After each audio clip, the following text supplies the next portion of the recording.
আসসালামু আলাইকুম প্রিয় দর্শক, বাংলা ভয়েসে স্বাগত। প্রিয় দর্শক, এখন আমি যে বিষয়টা সম্পর্কে কথা বলতে চাচ্ছি, এটি হচ্ছে আগ্রাসী ভারত। হুম ১৯৪৭ সালে ভারত পাকিস্তান নামক যে আলাদা রাষ্ট্রের জন্ম হয় ব্রিটিশ কর্তৃক। তারপর থেকেই ১৯৪৮ সালের ফেব্রুয়ারি মাসেই ভারত আগ্রাসী মনোভাবের বা আগ্রাসী আক্রমণাত্মক আচরণ করে তারা কী করে ১৯৪৮ সালে ফেব্রুয়ারি মাসে জুনাগড়কে দখল করে নেয়।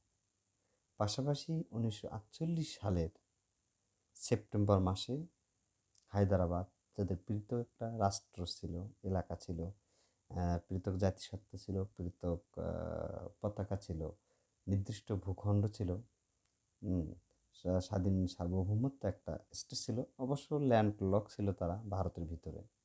তারা সেটাকে ধর্মীয় অনুভূতিতে আঘাত আনার অজুহাতে তারা সেই দেশে যে রাজা, সেই রাজাকে তারা নিজামকে তারা সার্জিক্যাল স্ট্রাইক বা সামরিক শাসন আক্রমণ চালিয়ে তারা হায়দ্রাবাদকে দখল করে নেয়। ১৯৪৯ সালে তারা কী করে, আবার জম্মু কাশ্মীরের এক অংশ দখল করে নেয়। পাশাপাশি ১৯৬১ সালে তারা পর্তুগিজের কাছ থেকে গোয়া দখল করে নেয়। ১৯৭৫ সালে তারা লেন্দুক দর্জিকে স্বৈরাচার বানিয়ে হা না ভোটের মাধ্যমে তারা সিকিমকে দখল করে নেয়। দর্শক দেখুন, তাহলে আমরা কোথায় বসবাস করছি? আমরা আমাদের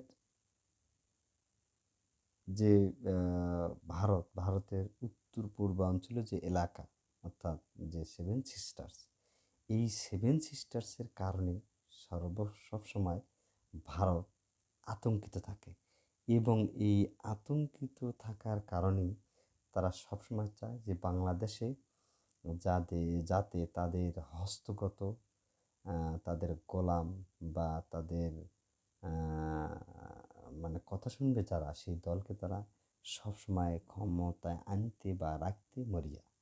পাশাপাশি বাংলাদেশের যে সেনাবাহিনী সহ অন্যান্য যে ডিফেন্সগুলো আছে, তারা সেই ডিফেন্সগুলোর মধ্যে রকে ঢুকিয়ে ভারতের দালাল হিসেবে তারা সবসময় কাজ করে আসছে।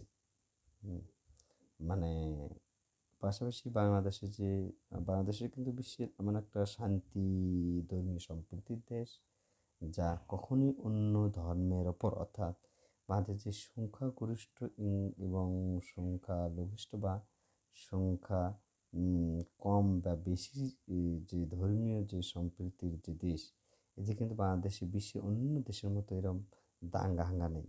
বিশেষ করে আপনারা দেখবেন বা আমরা জানি যে ভারতে প্রতিনিয়তই বিভিন্ন ধর্মীয় প্রতিষ্ঠান, মুসলমান সহ হিন্দু বাদ দিয়ে অন্যান্য সম্প্রীতির যে সাম্প্রদায়িক যে ধর্মীয় উপাসনালয় বা মসজিদ আছে, মাদ্রাসা আছে, মুসলমানদের বাড়ি ঘর, বসতভিটা সবসময় সর্বত্র তারা কী করছে, দখল করতেছে সবসময়।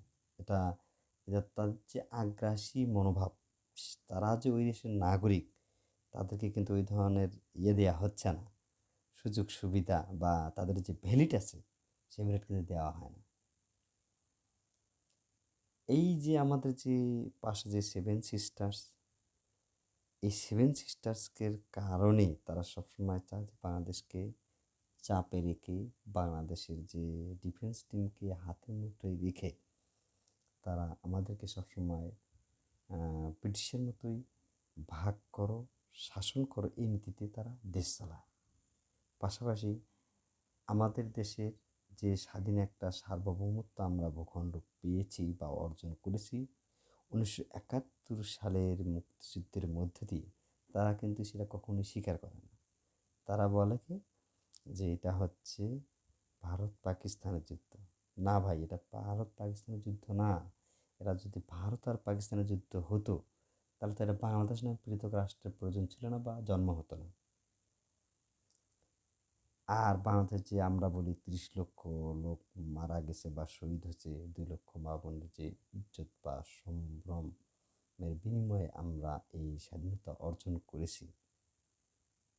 তাহলে এই যে আমরা কি ভারতের হস্তগত থাকার জন্য এই সংগ্রাম বা পাকিস্তানের হস্তগত থাকার জন্য এই সংগ্রাম করেছি? না। আমাদের যে স্বাধীনতা, সার্বভৌমত্ব এবং আমাদের যে পৃথক রাষ্ট্র, পৃথক পতাকা, পৃথক জাতিসংগীত, আমরা পৃথক আমাদের ভাষা, সংস্কৃতি সবই কিন্তু ভারত থেকে প্লাস পাকিস্তান থেকে আলাদা। কাজেই তারা সবসময় চায় যে আমাদের দেশকে চাপে হোক বা রয়ের এজেন্ট দ্বারা হোক আমাদের দেশকে সবসময় হস্তগত রাখতে। হস্তগত রাখার মাধ্যমে তারা আমাদের দেশকে সবসময় অস্থিতিশীল রাখে এবং তাদের হস্তগত, তাদের গোলাম, তাদের এজেন্টকে ক্ষমতায় বসিয়ে গেল ১৯৭১ যুদ্ধ পরবর্তী সময় থেকে ২০২৪ সালের যে আপনারা দেখছেন যে আমরা দেখছি যে ৩৬ জুলাই বা ৫ই আগস্টের যে গণ অভ্যুত্থান হলো, এদের কিন্তু ভারতের হস্তগত সরকারই ছিল। এখন তারা ইউনিশ সরকার আসার পর তারা বুঝতে পারছে যে বাংলাদেশ কোনোভাবেই আগের মতো গোলামি করছে না বা এজেন্ট হিসেবে কাজ করছে না বা আমাদের হস্তগত আর নেই।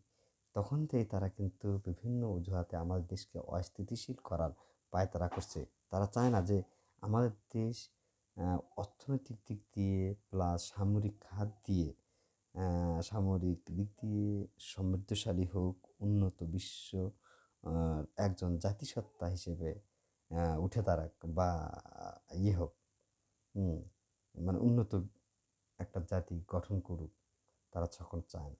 তারই আলোকেই তারা সবসময় চায় আমাদের দেশকে দমিয়ে রাখতে সব দিক দিয়ে।